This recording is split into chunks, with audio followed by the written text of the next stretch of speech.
ये video continuation है of last video जो थी कि ब्लॉक्ड अकाउंट क्या होता है। DB या Deutsche bank offers a service जहां पर इंटरनेशनल स्टूडेंट्स अपना ब्लॉक्ड अकाउंट खुलवा सकते हैं और इस अकाउंट में आपको यूरोस ट्रांसफर करने होंगे फ्रॉम पाकिस्तान। सेकेंडली, अगर आप डॉयचे बैंक की सर्विस यूज करना चाहते हैं, आपको कुछ डॉक्यूमेंटेशन अपने काउंसलेट या एम्बेसी से अटैच करा के डॉयचे बैंक को भेजनी होगी। Once all the documentation is complete, Deutsche bank opens an account and send you the IBAN.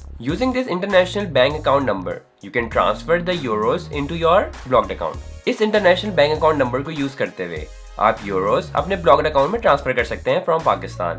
Speaking of cost, Deutsche Bank का blocked account 150 euros a year cost करता है।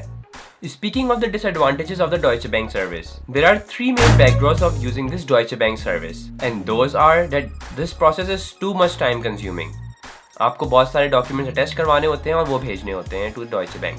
Second, it requires too much paper work. आपको embassy जाना होता है, वहाँ पे जाके अटैच कराने होते हैं, स्टैंपिंग करानी होती है और वो वाले डॉक्यूमेंट्स भेजने होते हैं।